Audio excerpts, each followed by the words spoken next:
it's me Mona. Welcome to Python programming. Students நம்ம இதே jump statements தான் இந்த வீடியோலயும் நம்ம பார்க்க போறோம். அடுத்த டைப் என்ன அப்படினா continuous statement பத்தி பார்க்கலாம். போன வீடியோல break statement பத்தி பார்த்தோம். இந்த வீடியோல continuous statement பத்தி பார்க்கறோம். ஓகே. First continue உடைய definition என்ன அப்படினா continuous statement unlike the break statement is used to skip the remaining part of a loop and start with new iteration. அதனோட மீனிங் என்னன்னா first வந்து break statement மாதிரி இல்லன்ட்டாங்க, unlike னு சொல்லிட்டாங்க. is used to skip the remaining part of the loop. அதாவது நீங்க ஒரு condition கொடுத்து என்ன பண்ணுவீங்க அப்படினா கண்டினியூ கொடுப்பீங்க. கண்டிஷன்ல என்ன கொடுத்திருக்கீங்களோ அதை என்ன பண்ணிரணும்னா ஸ்கிப் பண்ணிரணும். ஓகேவா?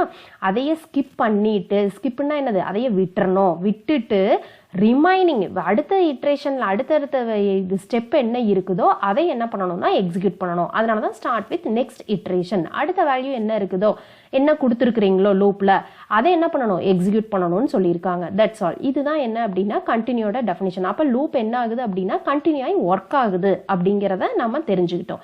ஓகே, இதனுடைய சின்டாக்ஸ் பார்த்தீங்கன்னா ஜஸ்ட் கீவேர்டு என்ன அப்படின்னா கண்டினியூ, அவ்வளோதான். வேற எந்த இதுவும் நம்ம வந்து கோலனோ கமாவோ எதுவும் நம்ம கொடுக்க வேண்டியதில்லை. Just keyword. பிரேக்குக்கு அப்படி பிரேக்குன்னு கொடுத்தீங்க, அதே மாதிரி இங்கேயும் சின்டாக்ஸ் ஜஸ்ட் ஒரு கீவேர்டு என்ன அப்படின்னா கண்டினியூ. சி வந்து மோஸ்ட்டாக பார்த்தீங்கன்னா கேபிட்டல் லெட்டரில் கொடுத்துருவீங்க. பிரேக்குக்கு அதே மாதிரி பி கேபிட்டல் லெட்டர் கொடுக்கக்கூடாது.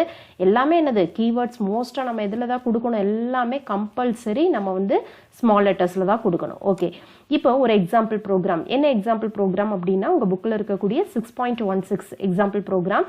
இப்போ இந்த ப்ரோக்ராம் பார்த்த உடனே உங்களுக்கு பிரேக் ஸ்டேட்மெண்ட்டில் யூஸ் பண்ண ப்ரோக்ராமே தான்.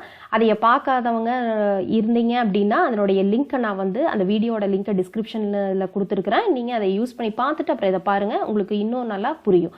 ஓகே, இப்போ பாருங்கள், for word in jump statement அப்படின்னா என்ன மீனிங்னா, இப்போ ஃபார் லூப்பில் தான் நம்ம என்ன பண்ணியிருக்கிறோம் அப்படின்னா ஒரு ஜம்ப் ஸ்டேட்மெண்ட்னு ஒரு ஸ்ட்ரிங்கை நம்ம என்ன கொடுத்துருக்கோம்னா வேர்டுங்கிற கண்ட்ரோல் வேரியபிளுக்கு கொடுக்குறோம்.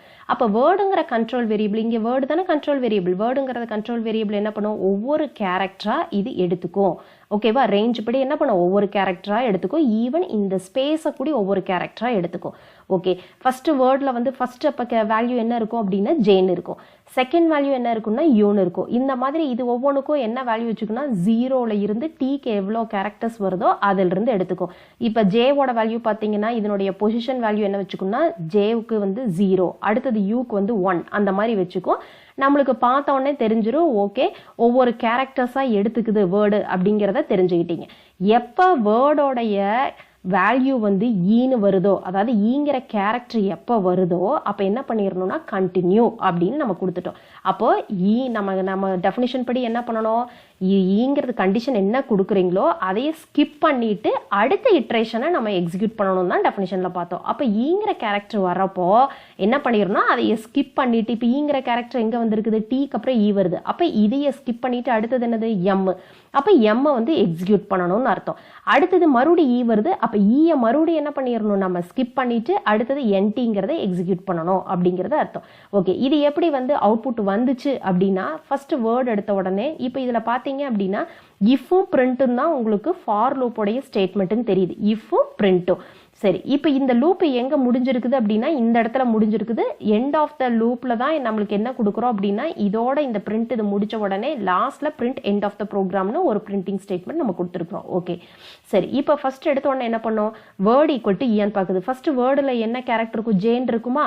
அப்போ என்ன பண்ணோம்? இந்த இஃப் கண்டிஷன் ஒர்க் ஆகாம அடுத்த பிரிண்ட் வேர்டுன்னு கொடுத்துருந்தோம். ஃபர்ஸ்ட் கேரக்டர் இருந்தது ஜேன் இருந்ததா? அப்போ ஜேங்கிறது உங்களுக்கு பிரிண்ட் ஆயிருக்கு. ஓகே, அடுத்தது எண்ட் ஈக்குவல் டு இங்கே ஒரு சின்ன கேப் கொடுத்துருக்குறோம் ஒரே லைன்ல வரணுங்கிறக்காக. ஸோ ஒரே லைன்ல நீங்க இன்னொரு ஸ்பேஸ் பார் கொடுத்தீங்கன்னா தனித்தனியா இன்னும் கொஞ்சம் ஸ்பேஸ் வந்து வர மாதிரி காட்டும். இங்க ஒரே லைன்ல வரணுங்கிறக்காக எண்டுங்கிற பராமீட்டர் யூஸ் பண்ணியிருக்கிறோம். மறுபடியும் வேர்டுக்குள்ள போகுது. ஏன்னா வேர்டு இன்னும் முடியல, லூப் இன்னும் முடியல. அப்ப வேர்டுக்குள்ள அடுத்த கேரக்டர் என்ன இருக்குது? யூ.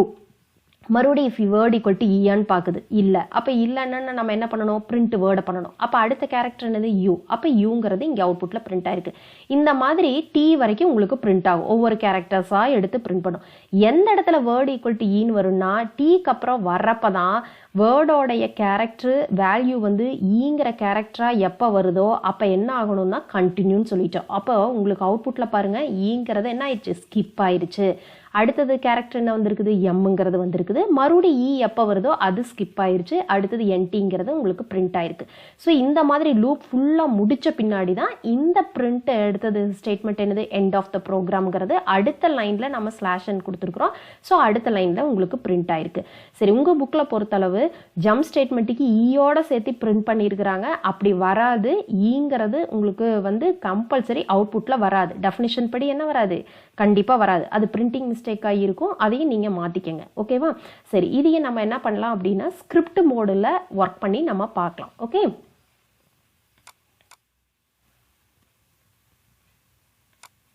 ஓகே ஸ்கிரிப்ட் மோடுக்கு வந்துட்டேன். ஆல்ரெடி நான் என்ன பண்ணிட்டேன் அப்படின்னா உங்களுக்கு வந்து இப்போ இது ப்ரோக்ராமை டைப் பண்ணி வச்சுட்டேன். இப்போ பாருங்க, word in jump statement if word equal to e continue word end equal to ஒரு ஸ்பேஸ் கொடுத்துருக்கிறேன், print end of the program கொடுத்துட்டேன். ஓகே, இதையே நம்ம சேவ் பண்ணிக்கலாம். ஃபோல்டரில் சேவ் பண்ணுறேன். நீங்கள் எப்போ இருந்தாலும் சேவ் பண்ணால் தான் ஒர்க் ஆகும். இது என்னது, கண்டினியூவா? ஸோ கண்டினியூ அப்படின்னு சொல்லிட்டு நான் சேவ் பண்ணுறேன். கண்டினியூன்னு கொடுத்துட்டேன். ஸோ கண்டினியூ டாட் பிஒய்னு வந்துருச்சு. இப்போ நான் ரன் பண்ணுறேன். F5 தான் ப்ரெஸ் பண்ணுறேன். ரன் பண்ணுறப்ப எனக்கு என்ன வந்திருக்கு பாருங்கள், JUMP. அடுத்தது ஸ்பேஸ், நான் எண்ட் ஈக்குவல் டு கொஞ்சம் ஸ்பேஸ் கொடுத்துருந்தேன். ஈங்கிற கேரக்டரே வரல பாருங்கள், MENT. இங்கே இந்த இடத்துல ஈ வருமா, டீக்கு அப்புறம் ஒரு ஈ வருமா, அந்த ஈயும் ஸ்கிப் பண்ணிருச்சு. அடுத்தது எம்முக்கு அப்புறம் ஒரு ஈ வந்தது, அதையும் ஸ்கிப் பண்ணிருச்சு. நெக்ஸ்ட் லைனில் எண்ட் ஆஃப் த ப்ரோக்ராம்னு வந்திருக்கு. ஸோ இந்த இதிலிருந்து நீங்கள் என்ன தெரிஞ்சுக்கிட்டீங்க அப்படின்னா, நீங்கள் என்ன கொடுக்குறீங்களோ கண்டிஷனில் அதைய ஸ்கிப் பண்ணிவிட்டு ரிமைனிங் இருக்கக்கூடிய இட்ரேஷனை ஃபாலோ பண்ணி எக்ஸிக்யூட் பண்ணிக்குது. எந்த ஸ்டேட்மெண்ட்டு, இந்த கண்டினியூ ஸ்டேட்மெண்ட் அப்படிங்கிறத நீங்கள் தெரிஞ்சுக்கிட்டீங்க. ஓகே, நம்ம நெக்ஸ்ட் வீடியோவில் அடுத்தது பாஸ் பற்றி பார்க்கலாம் ஸ்டூடெண்ட்ஸ். Thank you students.